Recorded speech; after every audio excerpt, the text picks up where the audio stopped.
दोस्तों हासन एक होर वीडियो रिपोर्ट लैके चैनल रितेश लखी अनप्लग दी अज दी रिपोर्ट बहुत ही नाजुक ते सेंसिटिव टॉपिक नू केस नू हैंडल करेगी। एक बहुत ही पुरानी क्रिमिनल इन्वेस्टिगेशन, एक लंबी चौड़ी चली मुकदमेबाजी जिसका ताल्लुक सीधा पंजाब के एक बहुत ही वड्डे सियासी घराने ते पंजाब दी सीनियर मोस्ट महिला सियासतदानां दे नाल जुड़दा है। बीबी जागीर कौर दी बेटी हरप्रीत कौर जिसका नाम रोजी भी सी, उसकी मौत जो कि 20 अप्रैल 2000 दे विच हुंदी है, उस नूं लैके एक बहुत लंबा चौड़ा केस, तफ्तीशां, मुकदमेबाजी, सीबीआई इंक्वायरियां का सिलसिला चलिया।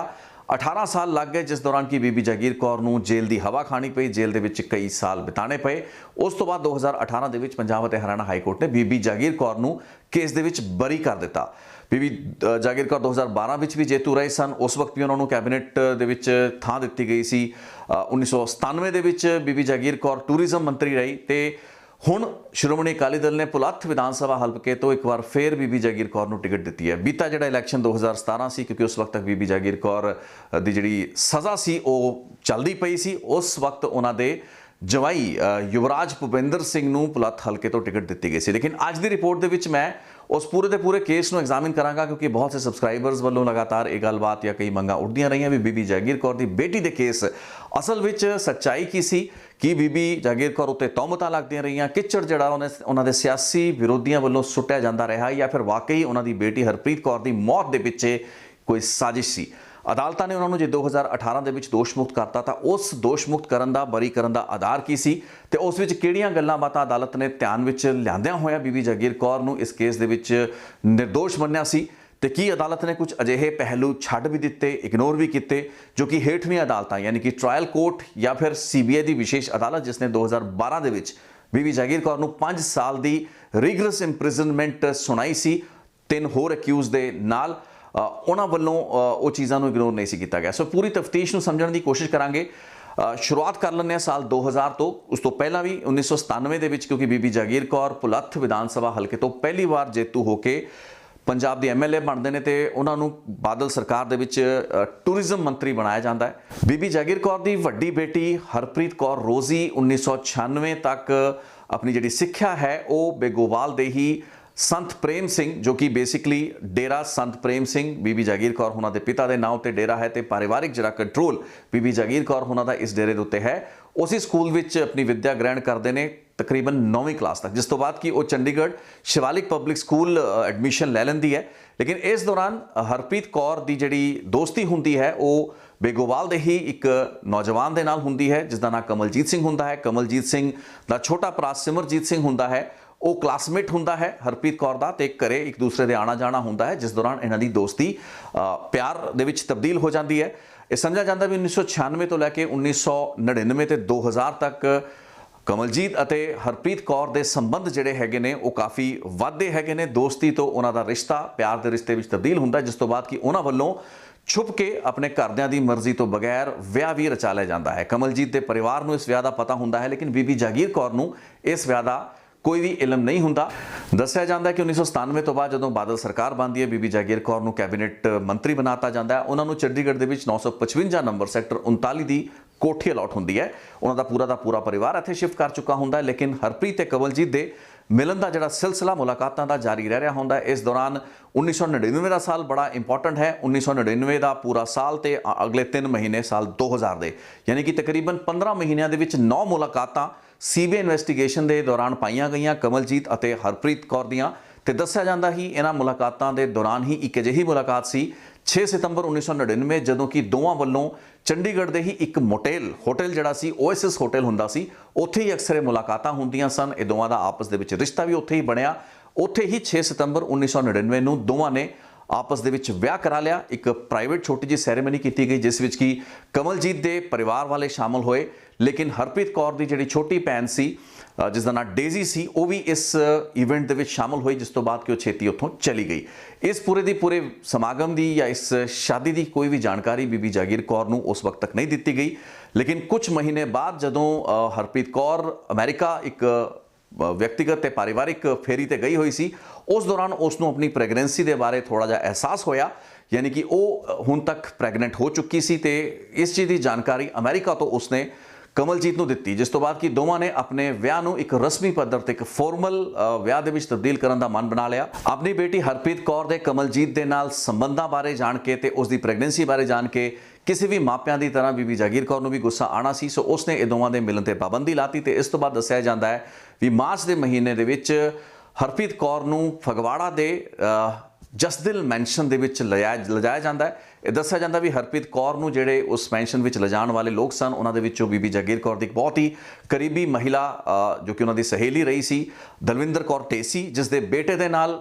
ਹਰਪ੍ਰੀਤ ਦੀ ਸ਼ਾਦੀ ਬੀਬੀ ਜਾਗੀਰ ਕੌਰ ਕਰਨਾ ਚਾਹੁੰਦੇ ਸੀ। ਉਸ ਤੋਂ ਇਲਾਵਾ ਉਹਨਾਂ ਦਾ ਇੱਕ gunman sub inspector Nishan Singh ਤੇ ਪਰਮਜੀਤ ਸਿੰਘ ਰਾਏ ਉਹਨਾਂ ਦਾ ਪੋਲੀਟੀਕਲ ਐਡਵਾਈਜ਼ਰ, ਇਹ ਤਿੰਨਾਂ ਵੱਲੋਂ ਨਸ਼ੀਲੀ ਜਿਹੜੀ ਦਵਾਈ ਪਿਲਾ ਕੇ ਹਰਪ੍ਰੀਤ ਕੌਰ ਨੂੰ ਸੈਕਟਰ 22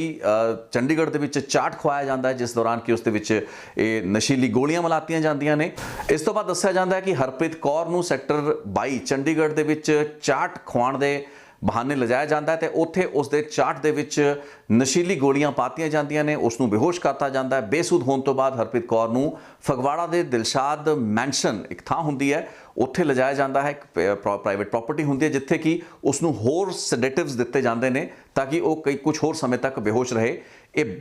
20 ਮਾਰਚ 2000 ਦੀ ਗੱਲ ਮੈਂ ਤੁਹਾਨੂੰ ਦੱਸ ਰਿਹਾ। ਦੇਰ ਰਾਤ ਦੱਸਿਆ ਜਾਂਦਾ ਹੈ ਕਿ ਜਿਹੜੀ ਬਲਵਿੰਦਰ ਕੌਰ ਢੇਸੀ ਹੁੰਦੀ ਹੈ ਉਸ ਵੱਲੋਂ ਹਰਪ੍ਰੀਤ ਕੌਰ ਦੇ ਪੇਟ ਉੱਤੇ ਤੇ ਐਬਡੋਮਨ ਉੱਤੇ ਕਾਫੀ ਦਬਾਅ ਪਾਇਆ ਜਾਂਦਾ ਹੈ, ਜਿਸ ਤੋਂ ਬਾਅਦ ਕਿ ਅਗਲੇ ਦਿਨ ਉਸ ਦੀ ਤਬੀਅਤ ਖਰਾਬ ਹੁੰਦੀ ਹੈ ਤੇ ਫਗਵਾੜਾ ਦੇ ਇੱਕ ਸਥਾਨਕ ਕਲੀਨਿਕ ਦੇ ਉੱਤੇ ਹਰਪ੍ਰੀਤ ਕੌਰ ਨੂੰ ਲਿਜਾਇਆ ਜਾਂਦਾ ਹੈ, ਜਿੱਥੇ ਕਿ ਉਸ ਦੇ ਤਕਰੀਬਨ 4-4.5 ਮਹੀਨੇ ਦੇ ਜਿਹੜੇ ਅਣਜਨਮੇ ਬੱਚੇ ਜਾਂ ਭਰੂਣ ਉਸ ਵਕਤ ਤੱਕ ਜਿਹੜਾ ਹੁੰਦਾ ਹੈ ਉਸ ਨੂੰ ਅਬੋਰਟ ਕੀਤਾ ਜਾਂਦਾ ਹੈ। ਇਸ ਪੂਰੀ ਕਾਰਵਾਈ ਦੇ ਵਿੱਚ ਦਲਵਿੰਦਰ ਕੌਰ ਢੇਸੀ, ਸਬ ਇੰਸਪੈਕਟਰ ਨਿਸ਼ਾਨ ਸਿੰਘ ਤੇ ਪਰਮਜੀਤ ਸਿੰਘ ਰਾਏ ਪ੍ਰਮੁੱਖ ਲੋਕ ਹੁੰਦੇ ਨੇ। ਇਸ ਤੋਂ ਬਾਅਦ ਕੁਝ ਦਿਨ ਜਾਂ ਕੁਝ ਹਫ਼ਤੇ ਤੱਕ ਜਸਦਿਲ ਮੈਂਸ਼ਨ ਦੇ ਵਿੱਚ ਹੀ ਹਰਪ੍ਰੀਤ ਕੌਰ ਨੂੰ ਨਜ਼ਰਬੰਦ ਰੱਖਿਆ ਜਾਂਦਾ ਹੈ ਤੇ ਇਹ ਦੱਸਿਆ ਜਾਂਦਾ ਵੀ ਹਰਪ੍ਰੀਤ ਕੌਰ ਨੂੰ ਉਸ ਦੌਰ ਦੇ ਵਿੱਚ ਕਿਸੇ ਨਾਲ ਮਿਲਣ ਦੀ ਇਜਾਜ਼ਤ ਨਹੀਂ ਸੀ। ਇਸ ਸਮੇਂ ਕਮਲਜੀਤ ਜਿਹੜਾ ਹੁੰਦਾ ਕਾਫੀ ਚਿੰਤਤ ਵੀ ਹੁੰਦਾ ਕਿਉਂਕਿ ਉਸ ਦਾ ਸੰਪਰਕ ਜਿਹੜਾ ਹੈ ਉਹ ਹਰਪ੍ਰੀਤ ਦੇ ਨਾਲ ਨਹੀਂ ਹੋ ਪਾ ਰਿਹਾ ਹੁੰਦਾ। ਤਕਰੀਬਨ 7 ਅਪ੍ਰੈਲ ਯਾਨੀ ਕਿ ਤਕਰੀਬਨ 2-3 ਹਫ਼ਤੇ ਜਸਦਿਲ ਮੈਂਸ਼ਨ ਦੇ ਵਿੱਚ ਨਜ਼ਰਬੰਦੀ ਦੇ ਤਹਿਤ ਰਹਿਣ ਤੋਂ ਬਾਅਦ ਹਰਪ੍ਰੀਤ ਕੌਰ ਪਿੰਡ ਬੀਡੀਪੁਰ ਪਹੁੰਚਦੀ ਹੈ, ਜਿੱਥੋਂ ਕਿ ਬਚ ਕੇ ਪਹੁੰਚਦੀ ਹੈ। ਉੱਥੋਂ ਉਹ ਫੋਨ ਦੇ ਉੱਤੇ ਹਰਪ੍ਰੀਤ ਨੂੰ ਜਾਣਕਾਰੀ ਦਿੰਦੀ ਹੈ, ਜਿਸ ਤੋਂ ਬਾਅਦ ਕਿ ਹਰਪ੍ਰੀਤ ਉਸ ਨੂੰ ਮਿਲਣ ਆਉਂਦਾ ਹੈ। ਇਸ ਤੋਂ ਬਾਅਦ ਇਹ ਲੋਕ ਬੀਡੀਪੁਰ ਪਿੰਡ ਤੋਂ ਸੋਨੀਪਤ, ਹਰਿਆਣੇ ਦੇ ਸੋਨੀਪਤ ਦੇ ਰਾਈ ਜ਼ਿਲ੍ਹੇ ਦੇ ਜਿਹੜਾ ਸਪੋਰਟਸ ਸਕੂਲ ਹੈ ਰਾਈ ਦਾ, ਉੱਥੇ ਜਾਂਦੇ ਨੇ। ਉੱਥੇ ਇੱਕ ਵਾਰਡਨ ਜਾਣਕਾਰ ਹੁੰਦਾ ਕਮਲਜੀਤ ਤੇ ਉਸਦੇ ਪਰਿਵਾਰ ਦਾ। ਕਮਲਜੀਤ ਦੀ ਭੈਣ ਮਨਜੀਤ ਕੌਰ ਜਿਹੜੀ ਹੈ ਉਹ ਵੀ ਲਗਾਤਾਰ ਇਸ ਪੂਰੀ ਕਾਰਵਾਈ ਦੇ ਵਿੱਚ ਇਹ ਦੋਵਾਂ ਦੇ ਨਾਲ ਹੁੰਦੀ ਹੈ।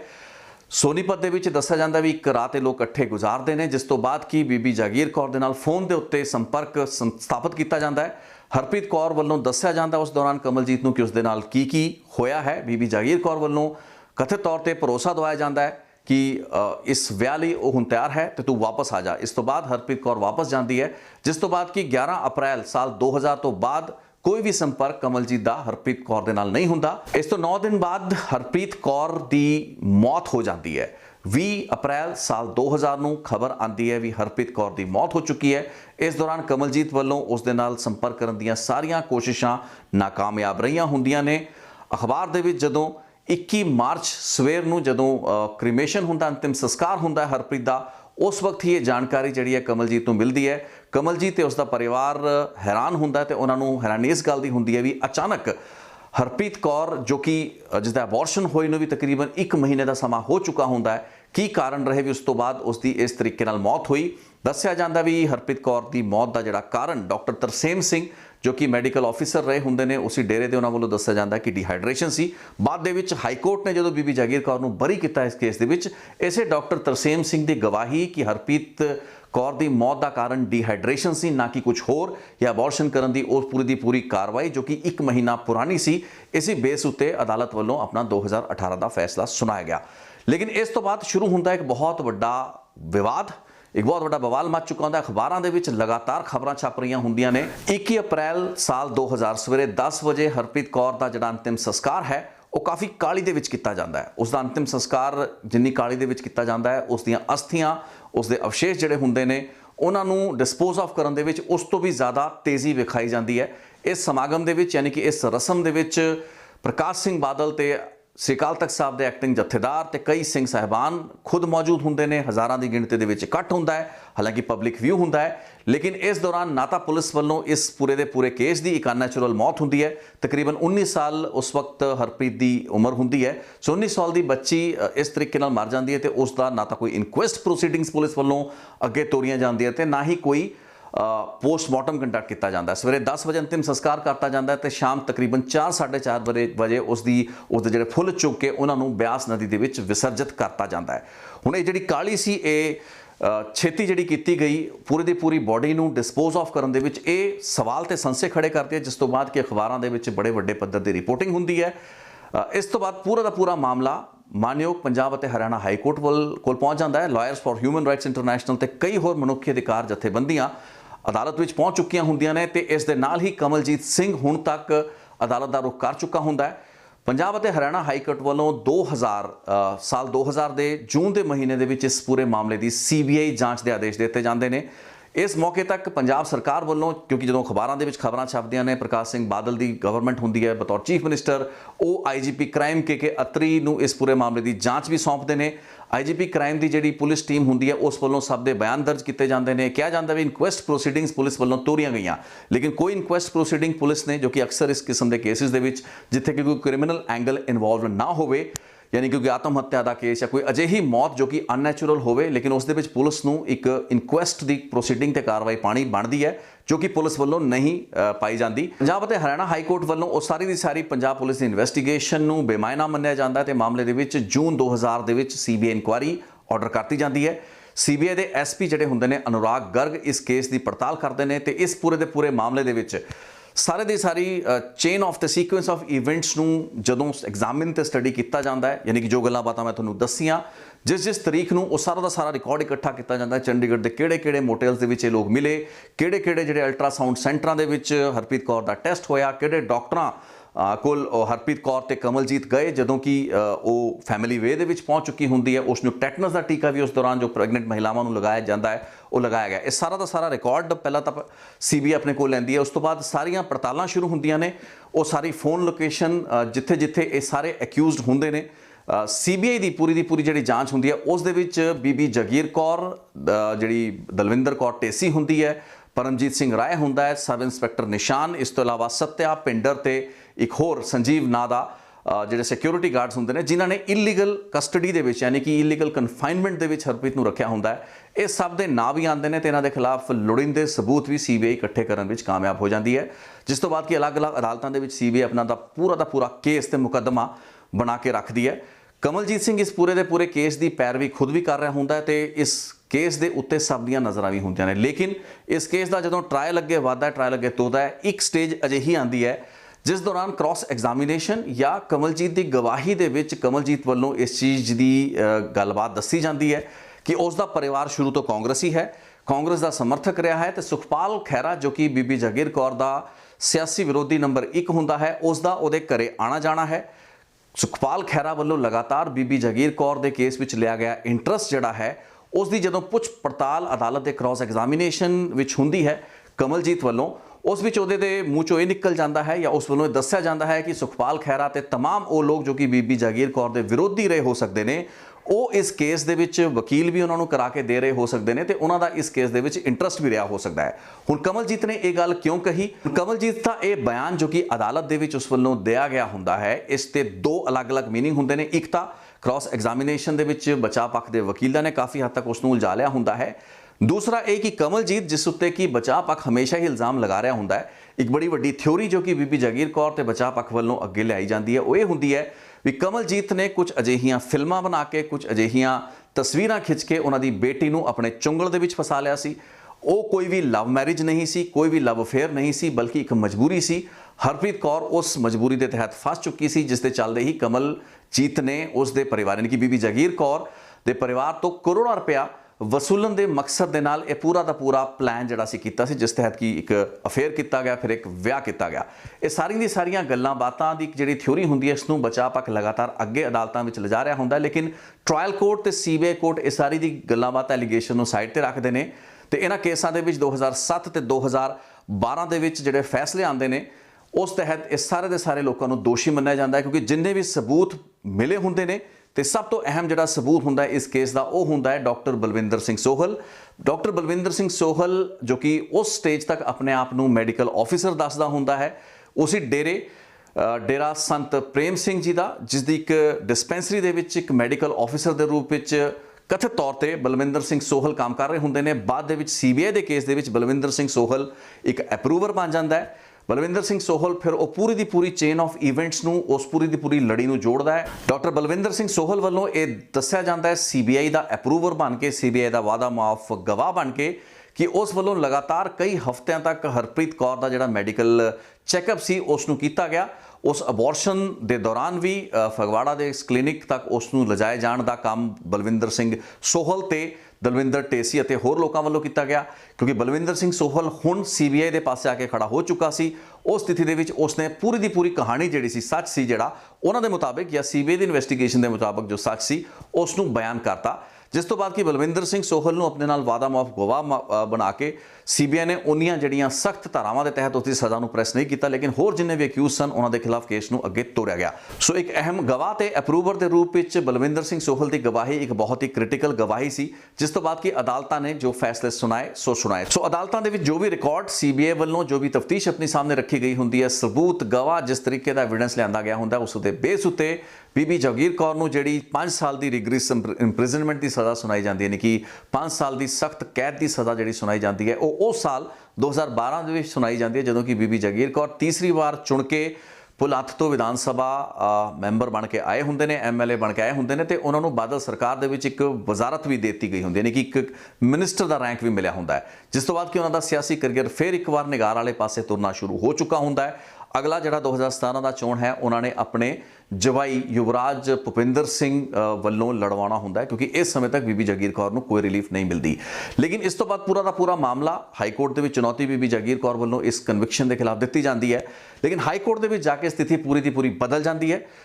ਦਸੰਬਰ 2018 ਨੂੰ ਜਿਹੜਾ ਹਾਈ ਕੋਰਟ ਦਾ ਫੈਸਲਾ ਆਉਂਦਾ ਹੈ, ਉਸ ਦੇ ਵਿੱਚ ਬਹੁਤ ਹੀ ਹੈਰਾਨ ਕਰ ਦੇਣ ਵਾਲੇ ਤੇ ਚੌਂਕਾ ਦੇਣ ਵਾਲੇ ਖੁਲਾਸੇ ਵੀ ਹੁੰਦੇ ਨੇ, ਤੇ ਹਾਈ ਕੋਰਟ ਦੇ ਜਿਹੜਾ ਆਪਣਾ ਡਿਸੀਜਨ ਹੁੰਦਾ ਹੈ ਉਸ ਦੇ ਵਿੱਚ ਇੱਕ ਬਹੁਤ ਵੱਡੀ ਰਿਲੀਫ ਬੀਬੀ ਜਗੀਰ ਕੌਰ, ਦਲਵਿੰਦਰ ਕੌਰ ਢੇਸੀ, ਪਰਮਜੀਤ ਸਿੰਘ ਰਾਏ ਅਤੇ ਸਬ ਇੰਸਪੈਕਟਰ ਨਿਸ਼ਾਨ ਸਿੰਘ ਨੂੰ ਦਿੱਤੀ ਜਾਂਦੀ ਹੈ। ਹਾਈ ਕੋਰਟ ਇਸ ਕੇਸ ਦੀ ਪੂਰੀ ਜਿਹੜਾ ਰਿਕਾਰਡ ਟ੍ਰਾਇਲ ਕੋਰਟ ਤੇ ਹੋਰ ਅਦਾਲਤਾਂ ਤੋਂ ਮੰਗਾਇਆ ਹੁੰਦਾ ਹੈ, ਉਸ ਦੇ ਮੁਤਾਬਕ ਇਹ ਤੈਅ ਕਰਦਾ ਹੈ ਕਿ ਇਸ ਕੇਸ ਦੇ ਵਿੱਚ ਕਈ ਅਹਿਮ ਕਮੀਆਂ ਨੇ। ਹੁਣ ਮੈਂ ਉਹ ਕਮੀਆਂ ਦੇ ਉੱਤੇ ਤੁਹਾਨੂੰ ਲਿਆਉਣਾ ਚਾਹਾਂਗਾ ਜਿਸ ਬੇਸ ਉੱਤੇ ਬੀਬੀ ਜਗੀਰ ਕੌਰ ਇਸ ਕੇਸ ਦੇ ਵਿੱਚ ਬਰੀ ਹੋਣ ਦੇ ਵਿੱਚ ਕਾਮਯਾਬ ਰਹੇ। ਸਭ ਤੋਂ ਵੱਡੀ ਕਮੀ ਇਸ ਦੇ ਵਿੱਚ ਹਾਈ ਕੋਰਟ ਦੇ ਮੁਤਾਬਿਕ ਉਹ ਗਵਾਹੀ ਹੁੰਦੀ ਹੈ ਜੋ ਕਿ ਕਮਲਜੀਤ ਦੀ ਗਵਾਹੀ ਹੁੰਦੀ ਹੈ, ਯਾਨੀ ਕਿ ਪਹਿਲਾ ਸਭ ਤੋਂ ਅਹਿਮ ਗਵਾਹ ਹੁੰਦਾ ਕਮਲਜੀਤ, ਜੋ ਕਿ ਹਰਪ੍ਰੀਤ ਕੌਰ ਦਾ ਕਥਿਤ ਪਤੀ ਹੁੰਦਾ ਹੈ। ਕਮਲਜੀਤ ਦੀ ਇਸ ਟ੍ਰਾਇਲ ਦੇ ਦੌਰਾਨ ਦਿੱਤੀ ਗਈ ਗਵਾਹੀ ਦੇ ਵਿੱਚੋਂ ਕਈ ਉਸ ਦੀਆਂ ਜਿਹੜੀਆਂ ਗੱਲਾਂ ਬਾਤਾਂ ਨੂੰ ਹਾਈ ਕੋਰਟ ਗਲਤ ਮੰਨਦਾ ਹੈ, ਤੇ ਹਾਈ ਕੋਰਟ ਦਾ ਇੱਕ ਬਹੁਤ ਹੀ ਸਖਤ ਤੇ ਤਲਖ ਜਿਹੜੀ ਟਿੱਪਣੀ ਇਸ ਜਜਮੈਂਟ ਦੇ ਦੌਰਾਨ ਰਹੀ ਉਹ ਇਹ ਸੀ ਕਿ ਕਮਲਜੀਤ ਨੇ ਇੱਕ ਝੂਠੀ ਗਵਾਹੀ ਦੇ ਕੇ ਬੀਬੀ ਜਗੀਰ ਕੌਰ ਤੇ ਉਸਦੇ ਪਰਿਵਾਰ ਨੂੰ ਨਾਜਾਇਜ਼ ਤੌਰ ਤੇ ਪਰੇਸ਼ਾਨ ਕਰਨ ਦੀ ਕੋਸ਼ਿਸ਼ ਕੀਤੀ, ਤੇ ਇਸ ਦੇ ਪਿੱਛੇ ਇੱਕ ਸਿਆਸੀ ਸਾਜ਼ਿਸ਼ ਤੋਂ ਰੂਲ ਆਊਟ ਨਹੀਂ ਕੀਤਾ ਜਾ ਸਕਦਾ। ਕਮਲਜੀਤ ਸਿੰਘ ਨੂੰ ਇੱਕ ਸਿਰੇ ਦਾ ਝੂਠਾ ਬੰਦਾ ਮੰਨਿਆ ਤੇ ਉਸ ਦੀਆਂ ਇੱਛਾਵਾਂ ਤੇ ਮਨਸ਼ਾਵਾਂ ਉੱਤੇ ਸਵਾਲ ਖੜੇ ਕੀਤੇ ਗਏ ਨੇ ਹਾਈ ਕੋਰਟ ਦੀ ਇਸ ਜਜਮੈਂਟ ਦੇ ਹਿਸਾਬ ਨਾਲ। ਹਾਈ ਕੋਰਟ ਟ੍ਰਾਇਲ ਕੋਰਟ ਦੇ ਉਸ ਆਰਡਰ ਨੂੰ ਵੀ ਗਲਤ ਮੰਨਦਾ ਹੈ, ਜਿਸ ਤਹਿਤ ਕਿ ਉਹਨਾਂ ਨੇ ਕਮਲਜੀਤ ਸਿੰਘ ਦੀ ਉਹ ਗਵਾਹੀ ਜਿਸ ਤਹਿਤ ਕਿ ਉਹ ਇਹ ਕਹਿੰਦਾ ਨਜ਼ਰ ਆ ਰਿਹਾ ਹੈ ਕਿ ਸੁਖਪਾਲ ਖਹਿਰਾ ਸਾਡੇ ਘਰੇ ਆਉਂਦਾ ਜਾਂਦਾ ਸੀ ਤੇ ਸੁਖਪਾਲ ਖਹਿਰਾ ਦੇ ਨਾਲ ਮੇਰੀ ਭੈਣ ਗੱਲਬਾਤ ਕਰ ਰਹੀ ਸੀ, ਉਸ ਦੌਰਾਨ ਇਹ ਸੰਭਵ ਹੈ ਕਿ ਮੇਰੇ ਪਰਿਵਾਰ ਵਾਲੇ ਮੇਰੇ ਨਾਲ ਗੱਲ ਕਰੇ ਬਗੈਰ ਉਹ ਲੋਕਾਂ ਦੇ ਨਾਲ ਗੱਲਬਾਤ ਕਰ ਰਹੇ ਸੀ ਜੋ ਕਿ ਬੀਬੀ ਜਗੀਰ ਕੌਰ ਦੀ ਮੁਖਾਲਫਤ ਕਰਦੇ ਆ ਰਹੇ ਸੀ, ਯਾਨੀ ਕਿ ਉਹਨਾਂ ਦੇ ਸਿਆਸੀ ਵਿਰੋਧੀ ਸੀ। ਸੋ ਇਹ ਇੱਕ ਬਹੁਤ ਵੱਡੀ ਗਲਤ ਸਟੇਟਮੈਂਟ ਹੁੰਦੀ ਹੈ, ਤੇ ਇਸ ਦੇ ਪਿੱਛੇ ਦੀ ਇੱਛਾ ਤੇ ਮਨਸ਼ਾ ਮੇਰੇ ਵੀ ਸਮਝ ਤੋਂ ਬਾਹਰ ਹੈ ਵੀ ਕਮਲਜੀਤ ਨੇ ਇਸ ਤਰੀਕੇ ਦੀ ਗੈਰ ਜ਼ਿੰਮੇਦਾਰਾਨਾ ਗਵਾਹੀ ਕਿਉਂ ਦਿੱਤੀ, ਉਸ ਨੂੰ ਉਲਝਾ ਲਿਆ ਗਿਆ ਜਾਂ ਉਹ ਜਾਣਬੁੱਝ ਕੇ ਉਲਝ ਗਿਆ। ਵਾਕਈ ਉਸ ਦਾ ਮਕਸਦ ਕੁਝ ਪੈਸੇ ਐਂਠਣਾ ਸੀ, ਕਿਉਂਕਿ ਪੰਜਾਬ ਅਤੇ ਹਰਿਆਣਾ ਹਾਈ ਕੋਰਟ ਨੇ ਆਪਣੀ ਜਜਮੈਂਟ ਦੇ ਵਿੱਚ ਇੱਕ ਚੀਜ਼ ਕਲੀਅਰ ਕੀਤੀ ਹੈ ਕਿ ਟ੍ਰਾਇਲ ਕੋਰਟ ਨੇ ਇੱਕ ਬਹੁਤ ਵੱਡਾ ਐਸਪੈਕਟ ਇਗਨੋਰ ਕਰਤਾ, ਤੇ ਟ੍ਰਾਇਲ ਕੋਰਟ ਦਾ ਜਿਹੜਾ ਜੱਜ ਸੀ ਉਹ ਇਸ ਮਾਨਸਿਕਤਾ ਤੋਂ ਗ੍ਰਸਤ ਲੱਗਦਾ ਹੈ ਵੀ ਬੀਬੀ ਜਗੀਰ ਕੌਰ ਦਾ ਜਿਹੜਾ ਸਮਾਜਿਕ ਤੇ ਸਿਆਸੀ ਕੱਦ ਸੀ, ਸਟੇਟਸ ਸੀ, ਰੁਤਬਾ ਸੀ, ਉਹਨਾਂ ਕੋਲ ਜਿਸ ਤਰੀਕੇ ਦੀ ਆਮਦਨ ਜਾਂ ਪੈਸਾ ਸੀ ਉਹ ਕਾਫੀ ਜ਼ਿਆਦਾ ਸੀ, ਤੇ ਕਮਲਜੀਤ ਉਹਨਾਂ ਦੇ ਮੁਕਾਬਲੇ ਕਾਫੀ ਛੋਟਾ ਸੀ। ਸੋ ਜਿਹੜਾ ਆਪਸ ਦਾ ਮਤਭੇਦ ਜਾਂ ਭੇਦ ਸੀ ਇਹ ਕਾਫੀ ਹੱਦ ਤੱਕ ਇੱਕ ਬਾਇਸ ਦੀ ਸ਼ਕਲ ਵਿੱਚ ਤਬਦੀਲ ਹੋ ਗਿਆ, ਤੇ ਉਸ ਰਿਸ਼ਤੇ ਨੂੰ ਜੋ ਕਿ ਕਮਲਜੀਤ ਅਤੇ ਹਰਪ੍ਰੀਤ ਕੌਰ ਦੇ ਵਿੱਚ ਸੀ ਉਸ ਨੂੰ ਟ੍ਰਾਇਲ ਕੋਰਟ ਤੇ ਉਸ ਦੇ ਜੱਜ ਯਾਨੀ ਕਿ ਬਾਅਦ ਦੇ ਵਿੱਚ ਸੀਬੀਆਈ ਜੱਜ ਨੇ ਵੀ ਇੱਕ ਵਾਕਈ ਦਾ ਲਵ ਅਫੇਅਰ ਮੰਨ ਲਿਆ। ਇੱਕ ਪ੍ਰੇਮ ਦਾ ਸੰਬੰਧ ਮੰਨ ਲਿਆ, ਜੋ ਕਿ ਨੈਸੈਸਰੀਲੀ ਪ੍ਰੇਮ ਦਾ ਸੰਬੰਧ ਨਹੀਂ ਹੋ ਸਕਦਾ। ਹੁਣ ਹਾਈ ਕੋਰਟ ਦੇ ਕੋਲ ਇਹ ਚੀਜ਼ ਕਹਿਣ ਦਾ ਕੀ ਆਧਾਰ ਸੀ ਕਿ ਉਹ ਇੱਕ ਲਵ ਅਫੇਅਰ ਨਹੀਂ ਸੀ, ਪ੍ਰੇਮ ਸੰਬੰਧ ਨਹੀਂ ਸੀ? ਇਹ ਤਾਂ ਮੇਰੀ ਵੀ ਸਮਝ ਤੋਂ ਪਰੇ ਹੈ, ਲੇਕਿਨ ਹਾਈ ਕੋਰਟ ਨੇ ਹਰ ਉਹ ਕਮੀ ਨੁਕਤਾਚੀਨੀ ਜੋ ਕਿ ਡਿਫੈਂਸ ਪੱਖ ਵੱਲੋਂ ਟ੍ਰਾਇਲ ਕੋਰਟ ਆਇਆ ਹੇਠਲੀਆਂ ਕੋਰਟਾਂ ਦੇ ਵਿੱਚ ਰੱਖੀ ਜਾ ਰਹੀ ਸੀ, ਉਸ ਨੂੰ ਮੰਨਿਆ, ਉਸ ਨੂੰ ਸਵੀਕਾਰ ਕੀਤਾ। ਇੱਥੇ ਇਸ ਚੀਜ਼ ਦਾ ਜ਼ਿਕਰ ਕਰਨਾ ਲਾਜ਼ਮੀ ਹੈ ਕਿ ਕਮਲਜੀਤ ਦੀ ਜਿਹੜੀ ਗਵਾਹੀ ਹੇਠਲੀਆਂ ਅਦਾਲਤਾਂ ਵਿੱਚ ਹੋਈ, ਉਸ ਦੇ ਵਿੱਚ ਇੱਕ ਦੋ ਧਾਰੀ ਜਿਹੜੀ ਗੱਲਬਾਤ ਹੈ ਉਹ ਨਜ਼ਰ ਆਉਂਦੀ ਹੈ, ਕਿਉਂਕਿ ਇੱਕ ਸਮਾਂ ਅਜਿਹਾ ਆਇਆ ਸੀ ਜਦੋਂ ਕਿ CBI ਨੇ ਵੀ ਕਮਲਜੀਤ ਨੂੰ ਹੌਸਟਾਈਲ ਡਿਕਲੇਅਰ ਕਰਤਾ ਸੀ। ਯਾਨੀ ਕਿ ਇਸ ਟ੍ਰਾਇਲ ਦੇ ਹੇਠਲੀ ਅਦਾਲਤਾਂ ਵਿੱਚ ਜਦੋਂ ਟ੍ਰਾਇਲ ਚੱਲਦਾ ਪਿਆ ਸੀ, ਉਸ ਵਕਤ ਕਮਲਜੀਤ ਦੀਆਂ ਬਹੁਤ ਸੀਆਂ ਸਟੇਟਮੈਂਟਾਂ ਅਜਿਹੀਆਂ ਆ ਰਹੀਆਂ ਸੀ ਜੋ ਕਿ CBI ਦੇ ਆਪਣੇ ਕੇਸ ਨੂੰ ਖਰਾਬ ਕਰ ਰਹੀਆਂ ਸੀ। ਸੋ CBI ਕੇਸ ਦੇ ਵਿੱਚ ਸ਼ਾਂਤ ਹੋ ਗਈ, ਚੁੱਪ ਹੋ ਗਈ। ਕਮਲਜੀਤ ਜੋ ਕਿ ਕੇਸ ਦੇ ਵਿੱਚ ਸਾਫ਼ ਤੇ ਸ਼ਰੇਆਮ ਹੌਸਟਾਈਲ ਟਰਨ ਕਰਦਾ ਹੋਇਆ, ਯਾਨੀ ਕਿ ਬੀਬੀ ਜਗੀਰ ਕੌਰ ਹੋਣਾ ਦੇ ਬਚਾਅ ਪੱਖ ਨੂੰ ਮਦਦ ਜਾਂ ਉਸ ਦੀ ਇਮਦਾਦ ਕਰਨ ਵਾਲੇ ਬਿਆਨ ਜਾਂ ਗਵਾਹੀਆਂ ਦਿੰਦਾ ਹੋਇਆ ਅਦਾਲਤ ਵਿੱਚ ਨਜ਼ਰ ਆ ਰਿਹਾ ਸੀ। ਉਸ ਵਕਤ CBI ਇਸ ਕੇਸ ਦੇ ਵਿੱਚ ਚੁੱਪ ਰਹੀ, ਲੇਕਿਨ ਅਚਾਨਕ ਫਿਰ ਕੁਝ ਅਜਿਹਾ ਹੁੰਦਾ ਹੈ ਜਿਸ ਤੋਂ ਬਾਅਦ ਕਿ ਦੁਬਾਰਾ ਕਮਲਜੀਤ ਨੂੰ ਲਿਆ ਕੇ ਉਸ ਦੇ ਬਿਆਨ ਦੁਬਾਰਾ ਅਦਾਲਤ ਵਿੱਚ ਕਰਾਏ ਜਾਂਦੇ ਨੇ, ਜਿਸ ਤੋਂ ਬਾਅਦ ਕਿ CBI ਦਾ ਕੇਸ ਜੋ ਕਿ ਪਹਿਲਾਂ ਤੋਂ ਹੀ ਕਾਫੀ ਉਹਨਾਂ ਦੇ ਹਿਸਾਬ ਨਾਲ ਮਜ਼ਬੂਤ ਬਣਿਆ ਹੋਇਆ ਸੀ, ਉਸ ਨੂੰ ਬਲ ਮਿਲਦਾ ਹੈ ਤੇ CBI ਇਸ ਕਿਸੇ ਵੀ ਸਟੇਜ ਦੇ ਉੱਤੇ ਕਮਲਜੀਤ ਨੂੰ ਚੁਣੌਤੀ ਨਹੀਂ ਦਿੰਦੀ, ਕਦੇ ਵੀ ਉਸ ਦੇ ਹੌਸਟਾਈਲ ਹੋਣ ਉੱਤੇ ਇਤਰਾਜ਼ ਜਤਾਉਂਦੀ ਨਹੀਂ ਹੈ। ਇਸ ਚੀਜ਼ ਨੂੰ ਹਾਈ ਕੋਰਟ ਨੇ ਬੜੀ ਸਖਤੀ ਨਾਲ ਲਿਆ ਤੇ ਬਾਅਦ ਵਿੱਚ ਉਹਨਾਂ ਵੱਲੋਂ ਕਮਲਜੀਤ ਨੂੰ ਇੱਕ ਸਿਰੇ ਦਾ ਝੂਠਾ ਲਾਇਰ ਘੋਸ਼ਿਤ ਕੀਤਾ ਗਿਆ ਉਸ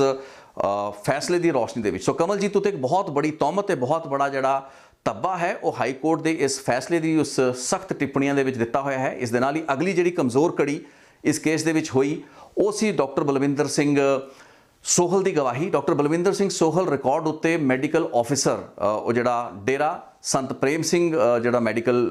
ਹਸਪੀਟਲ ਜਾਂ ਡਿਸਪੈਂਸਰੀ ਸੀ, ਉਸ ਦੇ ਮੈਡੀਕਲ ਆਫਿਸਰ ਹੀ ਸਾਬਤ ਨਹੀਂ ਹੋ ਪਾਏ, ਕਿਉਂਕਿ CBI ਦੀ ਪੂਰੀ ਜਾਂਚ ਦੀ ਜਿਹੜੀ ਸ਼ੁਰੂਆਤੀ ਪ੍ਰੀਲਿਮਿਨਰੀ ਜਾਂਚ ਹੁੰਦੀ ਹੈ, ਉਸ ਦੌਰਾਨ ਹਰਭਗਵਾਨ ਰਾਮ ਨਾਂ ਦਾ ਇੱਕ CBI ਦਾ ਜਿਹੜਾ ਇਨਵੈਸਟੀਗੇਟਿੰਗ ਆਫਿਸਰ ਸੀ, ਉਸਨੇ ਜਾਂਚ ਨੂੰ ਆਪਣੇ ਹੱਥ ਵਿੱਚ ਲਿਆ ਸੀ। ਉਸਨੇ ਜਦੋਂ ਇਹ ਜਾਂਚ ਦੀ ਸ਼ੁਰੂਆਤ ਕੀਤੀ, ਇੱਕ ਪ੍ਰੀਲਿਮਿਨਰੀ ਇਨਕੁਆਇਰੀ ਹੁੰਦੀ ਹੈ, PE ਜਿਸ ਨੂੰ ਬੋਲਿਆ ਜਾਂਦਾ ਹੈ, ਉਸ ਤੋਂ ਬਾਅਦ ਕੇਸ ਦੇ ਵਿੱਚ FIR ਰਜਿਸਟਰ ਕੀਤੀ ਜਾਂਦੀ ਹੈ। ਸੋ ਉਹ ਜਦੋਂ ਇਨਵੈਸਟੀਗੇਸ਼ਨ ਹੋਈ ਉਸ ਸਟੇਜ ਤੱਕ ਡਾਕਟਰ ਬਲਵਿੰਦਰ ਸਿੰਘ ਸੋਹਲ ਦਾ ਕੋਈ ਅਤਾ ਪਤਾ ਨਹੀਂ ਸੀ, ਲੇਕਿਨ ਜਦ ਤੋਂ SP CBI ਅਨੁਰਾਗ ਜਿਹੜੇ ਗਰਗ ਹੈ ਉਹਨਾਂ ਵੱਲੋਂ ਇਸ ਜਾਂਚ ਨੂੰ ਆਪਣੇ ਹੱਥ ਵਿੱਚ ਲਿਆ ਜਾਂਦਾ ਹੈ, ਉਸ ਤੋਂ ਬਾਅਦ ਬਲਵਿੰਦਰ ਸਿੰਘ ਸੇਖੋਂ ਇਮਰਜ ਕਰਦਾ ਹੈ, ਉਹ CBI ਦਾ ਵਾਦਾ ਮੁਆਫ ਗਵਾਹ ਬਣਦਾ ਹੈ, ਸਾਰੀ ਦੀ ਸਾਰੀ ਟ੍ਰੇਲ ਆਫ ਇਵੈਂਟ ਨੂੰ ਦੱਸਦਾ ਹੈ ਤੇ ਉਸ ਤੋਂ ਬਾਅਦ ਇਹ ਪੂਰਾ ਦਾ ਪੂਰਾ ਕੇਸ ਉਸ ਦਾ ਪੁਲੰਦਾ ਖੁੱਲ ਜਾਂਦਾ ਹੈ ਤੇ ਅਦਾਲਤਾਂ ਦੇ ਵਿੱਚ ਸਾਬਤ ਵੀ ਹੋ ਜਾਂਦਾ ਹੈ। ਲੇਕਿਨ ਹਾਈ ਕੋਰਟ ਨੇ ਕਿਹਾ ਵੀ ਬਲਵਿੰਦਰ ਸਿੰਘ ਸੋਹਲ ਦੀ ਜਿਹੜੀ ਗਵਾਹੀ ਹੈ ਉਹ ਰਿਲਾਇਬਲ ਨਹੀਂ ਹੈ। ਹਾਈ ਕੋਰਟ ਨੇ ਜਿਹੜੀ ਜ਼ਿਆਦਾ ਵੇਟੇਜ ਦਿੱਤੀ ਉਹ ਡਾਕਟਰ ਤਰਸੇਮ ਸਿੰਘ ਜੋ ਕਿ ਐਕਚੁਅਲ ਦੇ ਵਿੱਚ ਮੈਡੀਕਲ ਆਫਿਸਰ ਸੀ,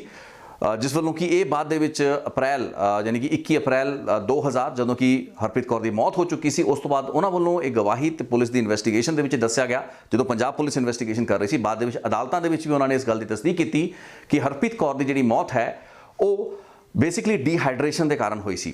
ਹਾਈ ਕੋਰਟ ਇਹ ਵੀ ਮੰਨਦਾ ਸੀ ਵੀ ਅਬੋਰਸ਼ਨ ਜਿਹੜਾ ਹਰਪ੍ਰੀਤ ਕੌਰ ਦਾ ਉਹ 20 ਮਾਰਚ 2000 ਦੇ ਵਿੱਚ ਹੁੰਦਾ ਹੈ ਤੇ ਉਸ ਤੋਂ ਠੀਕ 1 ਮਹੀਨੇ ਬਾਅਦ ਹਰਪ੍ਰੀਤ ਕੌਰ ਦੀ ਮੌਤ ਹੁੰਦੀ ਹੈ। ਇਸ ਵਾਸਤੇ ਬੀਬੀ ਜਾਗੀਰ ਕੌਰ ਜਾਂ ਉਹਨਾਂ ਦੇ ਨਾਲ ਜਿੰਨੇ ਵੀ ਕੋ-ਅਕਿਊਜ਼ ਸਨ ਉਹਨਾਂ ਕੋਲ ਕੋਈ ਅਜਿਹਾ ਕਾਰਨ ਨਹੀਂ ਸੀ। ਜੇ ਕਿਸੇ ਕਾਰਨ ਕਰਕੇ ਪਰਿਵਾਰ ਨੂੰ ਲੱਗ ਰਿਹਾ ਸੀ ਵੀ ਇਹਨਾਂ ਦੀ ਸ਼ਾਦੀ ਵਿਆਹ ਨਹੀਂ ਹੋਣਾ ਚਾਹੀਦਾ, ਕਮਲਜੀਤ ਦੇ ਨਾਲ ਉਹਨਾਂ ਦਾ ਰਿਸ਼ਤਾ ਨਹੀਂ ਹੋਣਾ ਚਾਹੀਦਾ, ਉਹਨਾਂ ਹਾਲਾਤਾਂ ਦੇ ਵਿੱਚ ਵੀ ਕੋਈ ਵੀ ਅਜਿਹਾ ਵੱਡਾ ਕਾਰਨ ਨਹੀਂ ਸੀ ਕਿ ਅਬੋਰਸ਼ਨ ਜੋ ਕਿ ਮੇਨ ਪ੍ਰੋਬਲਮ ਸੀ, ਮੇਨ ਜੜ ਪ੍ਰੈਗਨੈਂਸੀ ਸੀ ਹਰਪ੍ਰੀਤ ਕੌਰ ਦੀ, ਲੇਕਿਨ ਜਦ ਉਹੀ ਮੁੱਕ ਚੁੱਕੀ ਸੀ ਉਸ ਤੋਂ 1 ਮਹੀਨਾ ਬਾਅਦ ਕਿਉਂ ਕੋਈ ਮਾਂ ਆਪਣੀ ਧੀ ਨੂੰ ਇਸ ਤਰੀਕੇ ਨਾਲ ਮਾਰ ਮੁਕਾਏਗੀ। ਸੋ ਇਹ ਜਿਹੜੀ ਮੌਤ ਹੁੰਦੀ ਹੈ ਹਰਪ੍ਰੀਤ ਦੀ, ਇਹ ਨਾਰਮਲ ਹਾਲਾਤਾਂ ਦੇ ਤਹਿਤ ਹੋਈ ਮੌਤ ਸੀ, ਜਿਸ ਤਹਿਤ ਕਿ ਉਸ ਦੀ ਤਬੀਅਤ ਡੀਹਾਈਡਰੇਸ਼ਨ ਦੇ ਕਾਰਨ ਵਿਗੜੀ ਹੋ ਸਕਦੀ ਹੈ, ਜਿਸ ਤੋਂ ਬਾਅਦ ਕਿ ਉਸ ਨੂੰ ਲੁਧਿਆਣਾ ਦੇ ਮੈਡੀਕਲ ਕਾਲਜ ਲਿਜਾਏ ਜਾਣ ਦੀਆਂ ਕੋਸ਼ਿਸ਼ਾਂ ਹੋਈਆਂ, ਜਿਸ ਦੌਰਾਨ ਰਸਤੇ ਵਿੱਚ ਹੀ ਉਸ ਦੀ ਮੌਤ ਹੋ ਗਈ। CBI ਦੀ ਇਸ ਪੂਰੀ ਥਿਉਰੀ ਨੂੰ ਹਾਈ ਕੋਰਟ ਨੇ ਇੱਕ ਬਹੁਤ ਵੱਡਾ ਕਾਟਾ ਮਾਰਤਾ। ਬੀਬੀ ਜਾਗੀਰ ਕੌਰ ਤੇ ਉਸ ਦੇ ਨਾਲ ਦੇ तमाम ਕੋ-ਅਕਿਊਜ਼ਡ ਦਲਵਿੰਦਰ ਕੌਰ ਟੇਸੀ ਤੇ ਸਾਰੇ ਲੋਕ ਬਚ ਨਿਕਲੇ। ਇਸ ਤੋਂ ਇਲਾਵਾ ਹਾਈ ਕੋਰਟ ਨੇ ਇੱਕ ਹੋਰ ਜਿਹੜੀ ਵੱਡਾ ਕਾਰਨ ਫੜਿਆ ਉਹ ਸੀ ਸੁਖਪਾਲ ਖਹਿਰਾ ਦਾ ਫੈਕਟਰ। ਸੁਖਪਾਲ ਖਹਿਰਾ ਦੀ ਭੂਮਿਕਾ ਤੇ ਸੁਖਪਾਲ ਖਹਿਰਾ ਦਾ ਜਿਹੜੀ ਨੇੜਤਾ ਉਸ ਪਰਿਵਾਰ ਦੇ ਨਾਲ। ਕਮਲਜੀਤ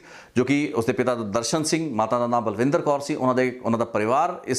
ਇੱਕ ਕਾਂਗਰਸੀ ਪਰਿਵਾਰ ਸੀ ਜੋ ਕਿ ਸੁਖਪਾਲ ਖਹਿਰਾ ਦਾ ਸਮਰਥਨ ਕਰਦਾ ਸੀ। ਸੋ ਕਿਤੇ ਨਾ ਕਿਤੇ ਇਹ ਜਿਹੜਾ ਨੁਕਸਾਨ ਸੀ ਸੁਖਪਾਲ ਖਹਿਰਾ ਦੀ ਫੇਰੀਆਂ ਜੋ ਕਿ ਉਹਨਾਂ ਦੇ ਘਰਾਂ ਦੇ ਵਿੱਚ ਲਾਈਆਂ ਗਈਆਂ, ਬੇਸ਼ੱਕ ਉਹ ਇਮਦਾਦ ਕਰਨਾ ਚਾਹ ਰਹੇ ਸੀ ਤੇ ਇਹ ਸੰਭਵ ਸੀ ਵੀ ਕੋਈ ਵੀ ਆਪੋਜੀਸ਼ਨ ਦਾ ਲੀਡਰ ਇਸ ਤਰੀਕੇ ਦੇ ਹਾਈ ਪ੍ਰੋਫਾਈਲ ਕੇਸ ਦੇ ਵਿੱਚ ਜਿੱਥੇ ਕਿ ਕੋਈ ਵਧੀਕੀ ਹੋ ਸਕਦੀ ਹੈ ਕਿਸੇ ਦੇ ਘਰ ਆ ਜਾ ਸਕਦਾ ਹੈ, ਲੇਕਿਨ ਇਸ ਚੀਜ਼ ਨੂੰ ਹਾਈ ਕੋਰਟ ਨੇ ਇੱਕ ਵੱਖਰੇ ਤਰੀਕੇ ਨਾਲ ਵੱਖਰੀ ਰੌਸ਼ਨੀ ਵਿੱਚ ਆਬਜ਼ਰਵ ਕੀਤਾ। ਇੱਕ ਹੋਰ ਅਹਿਮ ਗੱਲਬਾਤ ਹਾਈ ਕੋਰਟ ਵੱਲੋਂ ਜੇ ਕਿ CBI ਦੀ ਇਨਵੈਸਟੀਗੇਸ਼ਨ ਦੇ ਵਿੱਚ ਕਮੀ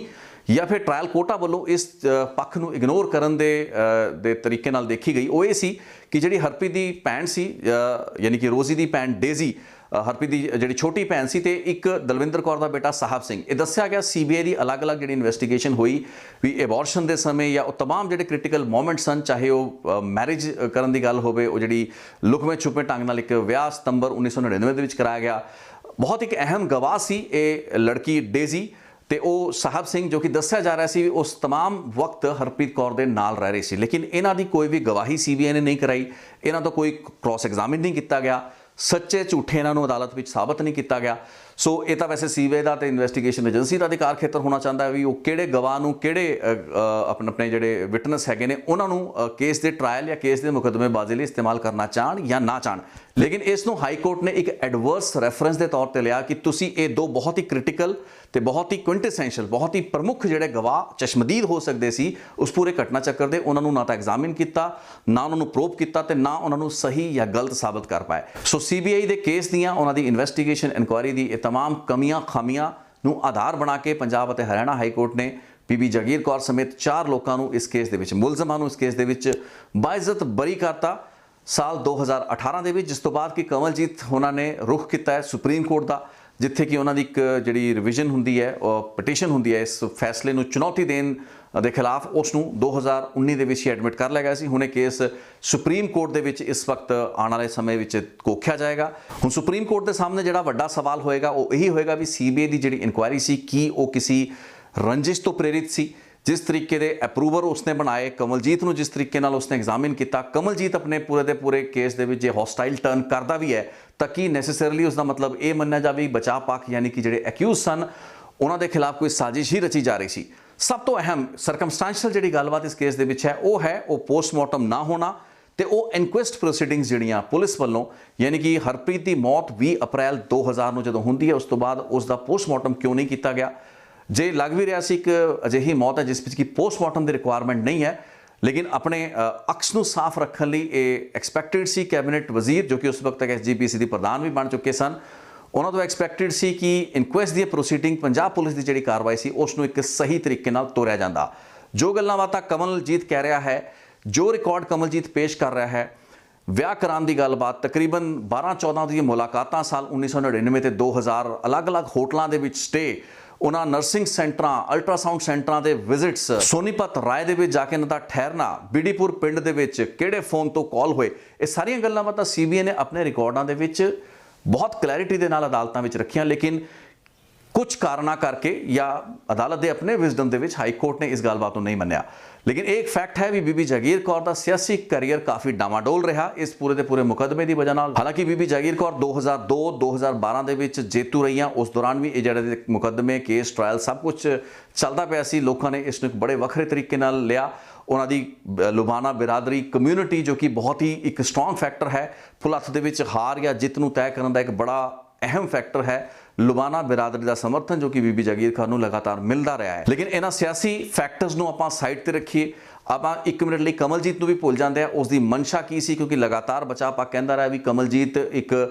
ਤਰੀਕੇ ਨਾਲ ਬਲੈਕਮੇਲ ਕਰਦਾ ਰਿਹਾ ਹਰਪ੍ਰੀਤ ਕੌਰ ਨੂੰ, ਉਸਨੇ ਆਪਣੇ ਚੁੰਗਲ ਦੇ ਵਿੱਚ ਫਸਾਇਆ ਤੇ ਬਾਅਦ ਦੇ ਵਿੱਚ ਨਾਜਾਇਜ਼ ਤੌਰ ਤੇ ਉਸ ਦਾ ਫਾਇਦਾ ਚੁੱਕਣ ਜਾਂ ਫਿਰ ਕੁਝ ਪੈਸੇ ਵਸੂਲਣ ਦੀ ਨੀਅਤ ਦੇ ਨਾਲ ਇਹ ਸਾਰਾ ਡਰਾਮਾ ਉਸ ਵੱਲੋਂ ਰਚਿਆ ਗਿਆ ਸੀ। ਇਹ ਚੀਜ਼ਾਂ ਨੂੰ ਵੀ ਆਪਾਂ ਸਾਈਡ ਤੇ ਰੱਖ ਦਈਏ। ਲੇਕਿਨ ਗੱਲ ਇੱਕ ਅਜਿਹੀ ਲੜਕੀ, ਇੱਕ ਮਹਿਲਾ ਦੀ ਮੌਤ ਦੀ ਹੈ ਜੋ ਕਿ ਕੋਈ ਵੱਡੇ ਰੀਜ਼ਨ ਨਹੀਂ ਹੁੰਦੇ। ਡੀਹਾਈਡਰੇਸ਼ਨ ਕਰਕੇ ਕਿੰਨੇ ਕੁ ਲੋਕਾਂ ਦੀ ਮੌਤ ਆਪਾਂ ਹੁੰਦੀਆਂ ਵੇਖਦੇ ਹਾਂ ਤੇ ਫਿਰ ਉਸ ਦੀ ਮੌਤ ਤੋਂ ਬਾਅਦ ਕਿੰਨੀ ਕਾਹਲੀ ਦੇ ਵਿੱਚ ਉਸਦਾ ਸੰਸਕਾਰ ਕੀਤਾ ਜਾਂਦਾ ਹੈ, ਉਸ ਦੀਆਂ ਅਸਥੀਆਂ ਨੂੰ ਵਿਸਰਜਿਤ ਕਰਤਾ ਜਾਂਦਾ ਹੈ। ਉਸ ਦੀ ਇਨਕੁਐਸਟ ਪ੍ਰੋਸੀਡਿੰਗਸ ਜੋ ਕਿ ਉਸ ਵਕਤ ਅਕਾਲੀ ਸਰਕਾਰ ਸੀ, ਉਹਨਾਂ ਨੇ ਉਸ ਤਰੀਕੇ ਨਾਲ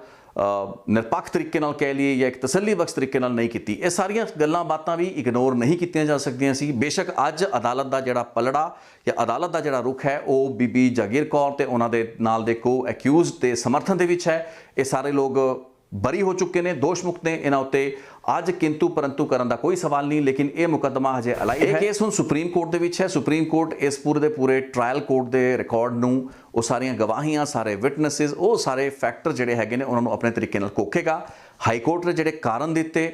ਬਲਵਿੰਦਰ ਸਿੰਘ ਸੋਹਲ ਜਾਂ ਫਿਰ ਕਮਲਜੀਤ ਦੀ ਗਵਾਹੀ ਉੱਤੇ ਸਵਾਲ ਤੇ ਸੰਸਾ ਖੜੇ ਕਰਕੇ ਜਾਂ ਫਿਰ ਮੋਟਿਵ ਬੀਬੀ ਜਗੀਰ ਕੌਰ ਜਾਂ ਉਹਨਾਂ ਦੇ ਨਾਲ ਦੇ ਕੋਈ ਅਕਿਊਜ਼ ਕੋਲ ਕੋਈ ਨਹੀਂ ਸੀ। ਅਬੋਰਸ਼ਨ ਤੋਂ 1 ਮਹੀਨਾ ਬਾਅਦ ਦੇ ਵਿੱਚ ਇਸ ਕਿਸੇ ਕਿਸਮ ਦੀ ਹੱਤਿਆ ਜਾਂ ਕੋਈ ਵਧੀਕੀ ਦਾ ਕੋਈ ਕਾਰਨ ਹੀ ਉਹਨਾਂ ਕੋਲ ਨਹੀਂ ਸੀ। ਇਹ ਸਾਰੀਆਂ ਗੱਲਾਂ ਬਾਤਾਂ ਨੂੰ ਪੂਰੇ ਸਰਕਮਸਟੈਂਸਸ ਤੇ ਐਵੀਡੈਂਸ ਦੀ ਰੋਸ਼ਨੀ ਦੇ ਵਿੱਚ ਸੁਪਰੀਮ ਕੋਰਟ ਹੁਣ ਆਪਣੇ ਤਰੀਕੇ ਨਾਲ ਕੋਖੇਗਾ। ਹੁਣ ਵੇਖਣ ਵਾਲੀ ਗੱਲ ਇਹ ਰਹੇਗੀ ਵੀ ਸੁਪਰੀਮ ਕੋਰਟ ਕਿੰਨੇ ਮਹੀਨੇ ਜਾਂ ਕਿੰਨੇ ਸਾਲਾਂ ਦਾ ਹੋਰ ਸਮਾਂ ਲੈਂਦਾ ਹੈ ਇਸ ਪੂਰੇ ਦੇ ਪੂਰੇ ਕੇਸ ਦੇ ਵਿੱਚ ਇੱਕ ਫਾਈਨਲ ਕਲੈਰਿਟੀ ਲਿਆਉਣ ਦੇ ਵਿੱਚ, ਕਿਉਂਕਿ ਅਸੀਂ ਜ਼ਿਆਦਾਤਰ ਹਾਈ ਕੋਰਟ ਦੇ ਫੈਸਲਿਆਂ ਨੂੰ ਇਨਕਨਕਲੂਸਿਵ ਹੀ ਮੰਨਦੇ ਹਾਂ, ਖਾਸ ਕਰਕੇ ਉਦੋਂ ਤੱਕ ਜਦੋਂ ਤੱਕ ਸੁਪਰੀਮ ਕੋਰਟ ਵੱਲੋਂ ਉਸ ਉੱਤੇ ਮੋਹਰ ਨਹੀਂ ਲੱਗ ਜਾਂਦੀ। ਸੋ ਤਦ ਤੱਕ ਆਪਾਂ ਇੱਕ ਬੈਨੀਫਿਟ ਆਫ ਡਾਊਟ ਵੀ ਦਈਏ ਤੇ ਬੀਬੀ ਜਾਗੀਰ ਕੌਰ ਜੋ ਕਿ ਮੁਕੰਮਲ ਤੌਰ ਤੇ ਅਦਾਲਤ ਵੱਲੋਂ ਬਰੀ ਕੀਤੇ ਜਾ ਚੁੱਕੇ ਨੇ, ਬੇਕਸੂਰ ਅੱਜ ਹੈਗੇ ਨੇ, ਜਨਤਾ ਦੀ ਕਚਹਿਰੀ ਲੋਕਾਂ ਦੀ ਅਦਾਲਤ ਵਿੱਚ ਪਰ ਫੇਰ ਉਤਰਨ ਜਾ ਰਹੇ ਹੈਗੇ ਨੇ। ਸੋ ਕੋਈ ਵੀ ਡਿਸਐਡਵਾਂਟੇਜ ਉਹਨਾਂ ਨੂੰ ਇਸ ਰਿਪੋਰਟ ਜਾਂ ਇਸ ਪੂਰੀ ਗੱਲਬਾਤ ਜਾਂ ਕੇਸ ਦੇ ਸੰਦਰਭ ਦੇ ਵਿੱਚ ਨਹੀਂ ਹੋਣੀ ਬਣਦੀ। ਜਦੋਂ ਸੁਪਰੀਮ ਕੋਰਟ ਆਪਣਾ ਫੈਸਲਾ ਸੁਣਾਏਗਾ ਤਾਂ ਉਸ ਨੂੰ ਵੀ ਫਿਰ ਸਿਰ ਮੱਥੇ ਤੇ ਸਭ ਨੂੰ ਲੈਣ ਦੀ ਲੋੜ ਰਹੇਗੀ। ਫਿਲਹਾਲ ਮੇਰੀ ਕੋਸ਼ਿਸ਼ ਸੀ ਵੀ ਇਸ ਰਿਪੋਰਟ ਦੇ ਜ਼ਰੀਏ ਕੁਝ ਉਹ ਸਬਸਕ੍ਰਾਈਬਰਸ ਦੀ ਮੰਗ ਨੂੰ ਵੀ ਐਡਰੈਸ ਕਰਾਂ ਜੋ ਕਿ ਲਗਾਤਾਰ ਇਸ ਕੇਸ ਬਾਰੇ ਜਾਣਕਾਰੀ ਚਾਹ ਰਹੇ ਸੀ, ਲੇਕਿਨ ਤੁਸੀਂ ਦੋਵੇਂ ਪੱਖ ਸਮਝ ਸਕੇ ਹੋ। ਬਚਾਅ ਪੱਖ ਦੀ ਆਪਣੀਆਂ ਦਲੀਲਾਂ ਰਹੀਆਂ ਤੇ ਦੂਸਰੇ ਪਾਸੇ ਸ਼ਿਕਾਇਤਕਰਤਾ ਪੱਖ ਜਾਂ ਕਮਲਜੀਤ ਦਾ ਜਿਹੜਾ ਪੀੜਤ ਪੱਖ ਸੀ ਉਸ ਦੀ ਆਪਣੀ ਇੱਕ ਕਹਾਣੀ ਫਲਸਫਾ ਸੀ, ਸੀਬੀਆਈ ਦੀ ਆਪਣੀ ਕੋਕ ਸੀ ਜੋ ਕਿ ਹਾਈ ਕੋਰਟ ਨੇ ਨਹੀਂ ਮੰਨੀ। ਉਮੀਦ ਕਰਾਂਗੇ ਪੂਰੀ ਦੀ ਪੂਰੀ ਰਿਪੋਰਟ ਠੀਕ ਲੱਗੀ ਹੋਏਗੀ। ਬਹੁਤ ਬਹੁਤ ਧੰਨਵਾਦ। ਰਿਤੇਸ਼ ਲਕੀ ਅਨਪਲਗ ਤੇ ਕੁਝ ਹੋਰ ਅਜਿਹੀਆਂ ਇਨਵੈਸਟੀਗੇਟਿਵ ਰਿਪੋਰਟਸ ਜਾਂ ਹੋਰ ਕੇਸਾਂ ਦੀ ਤਹਿ ਤੱਕ ਜਾਣ ਦਾ ਸਿਲਸਿਲਾ ਜਾਰੀ ਹੈ। ਜੁੜੇ ਰਹੋ ਸਾਡੇ ਨਾਲ।